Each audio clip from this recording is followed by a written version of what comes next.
If you're moving to San Diego, do you really need to rent before you buy? I get this question consistently from buyers relocating here, and especially from military families getting ready to PCS to San Diego. Some of my clients buy a house before they've even packed up their current home in another state. Others rent first and buy later.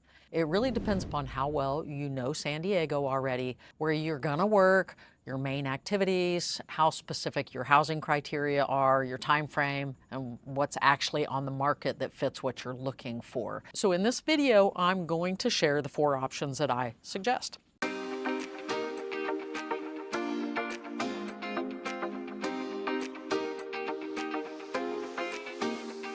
Hey guys, it's Jennifer. Welcome back. Let's get into it. And thanks for being here. So option number 1, buy before you move. Now, this works best if you already have a clear picture of San Diego. You know roughly where you want to live, you understand what your commute will look like, you've already got a pre-approval letter from a lender, and you know your non-negotiable criteria and where you're willing to compromise. We've talked about this in my previous videos. So how well do you know San Diego right now? Once we've agreed to work together, if you're still out of state when we start shopping, I'm going to shoot in-depth video tours or live stream a walkthrough. Not just the kitchen and bathrooms, but the street. What's next door? What's behind the house? How close the neighbors actually sit? The condition of things a photo doesn't capture. The stuff you'd notice if you were standing there. And if you do fall in love while you're still out of state, we can still submit an offer on that house because you're protected. You've got an inspection time period, due diligence for buyers, which is normally 14 to 17 days, but it's negotiable. You can fly out, walk through the house yourself, do your inspections, and decide whether you're comfortable moving forward. You'll have paid for the inspection. That part doesn't come back to you, but you're not stuck with the house. You get your good faith deposit back, and a lot of buyers don't realize that you can back out of an offer for any reason within that due diligence time frame in San Diego, in California, if the contract is written that way. I'm not talking about other areas, I'm talking about that. Seller cannot cancel. That's important to know. So you control the house if you write an offer. You don't want to think about it for 3 weeks and have it be gone. You can always back out. Now, you don't want to make frivolous offers and waste a seller's time or stigmatize a property by canceling. You want to be careful. At the same time, you do have that option, and the seller, if he gets a higher offer, can't cancel you. So it's important to know the seller can only cancel if you breach contract and they give you notice to perform. Okay, just a little side information.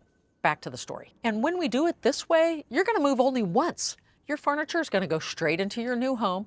No storage, no temporary rental, no months of paying rent while you wait for the right property to come along. You come land in San Diego, you move right in. And as an Army brat, I can tell you my parents chose this way for most of our moves unless we lived on post or base. But we did this a lot, and it worked for us. The trade-off is you're making a big decision without having lived here first.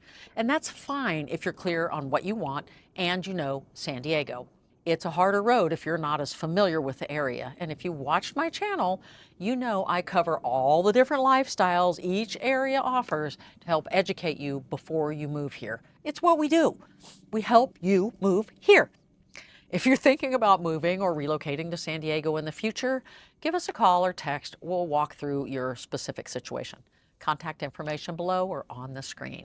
Option number 2 is a furnished short-term rental. And that's an option that many people prefer. So let's say you don't know San Diego super well, but kind of, you're not ready to commit to a purchase yet. So you want maybe a furnished rental, like 90 days, like a furnished finder for traveling nurses and stuff. Not as expensive as Airbnbs. It'll give you 60 days to look, 30 days to close on a house that you find, and you can get oriented to the lifestyle and the different feel of each area that you're considering. You can also tour houses while you're here instead of watching them on a screen or having me do it.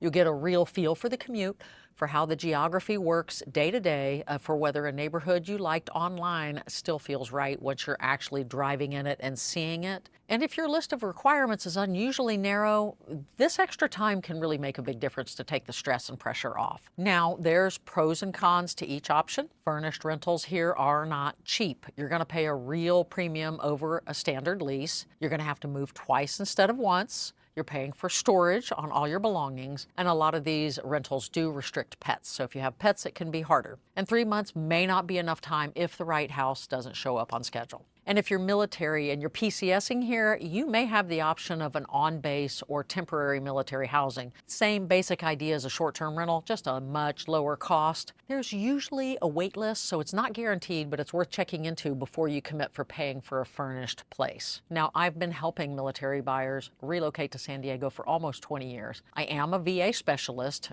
I mean, at one point, I had so many referrals coming from the 3rd Fleet, they called me the 3rd Fleet Realtor.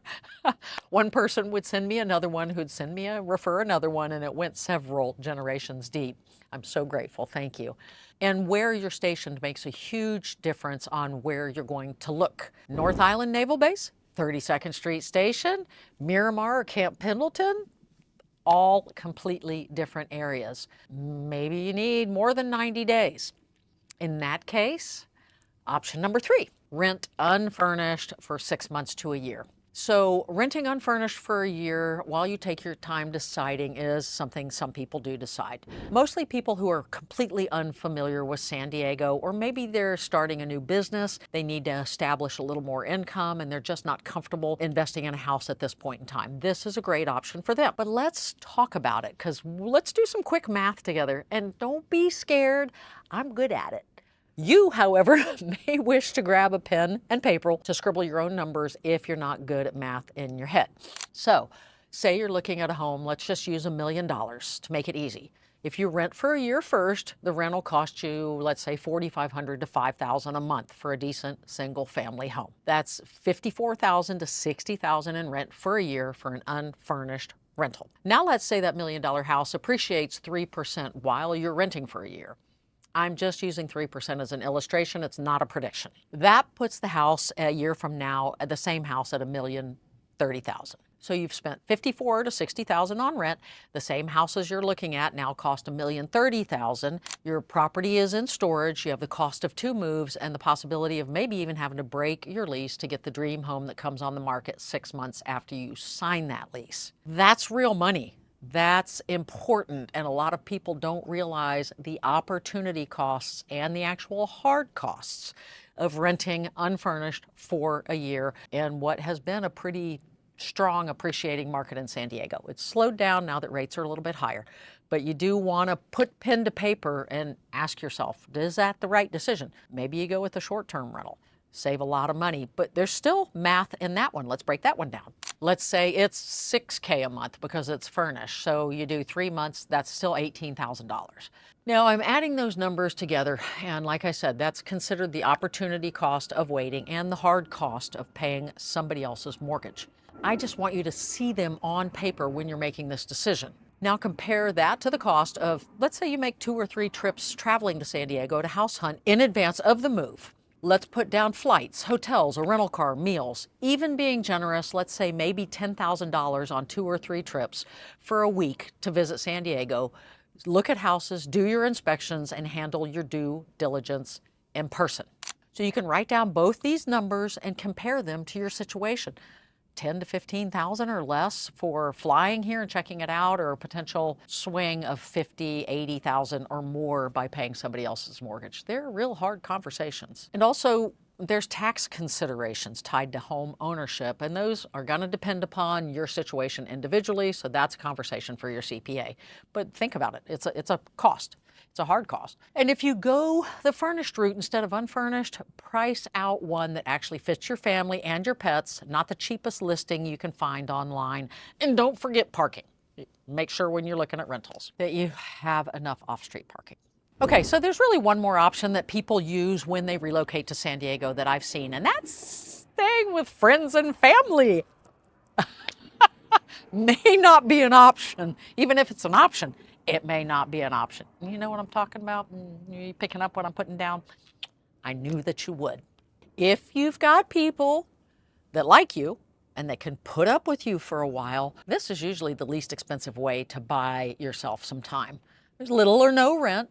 You're physically in San Diego, and you've got room to learn the areas and see the houses in person and get your friends' take on the area. It does come with its own complications. privacy, kids, pets, where your furniture goes, and how long that arrangement can realistically hold up before everybody is really kind of over it. Hopefully you're all still speaking to each other by the time you close on a house. Okay, one other thing we're gonna investigate is inventory. How many listings? But not San Diego County's inventory, yours. Because if you need a single-story house, 3 bedrooms, in a specific area under a certain price, I don't care if someone tells you the county inventory is up 20%, I still need to research how many houses sold in the last 6 months that you would actually buy. If it's only 1, that tells us a lot. If it's 25, we get a different signal. Somebody else searching at the same time as you with more flexibility on location or price may have plenty to choose from, but your criteria may be narrow. Your move up, your move down, you need certain criteria. Then it may take a little bit longer, but the best indicator is to look at the last 6 months at what has sold and what would fit your criteria. And then I can go, oh, look, 20 of them sold. I feel pretty confident we'll find you one. If only 2 sold, then a 3-month lease may not be your best way to cross the room and moving here, but we'll figure it out together.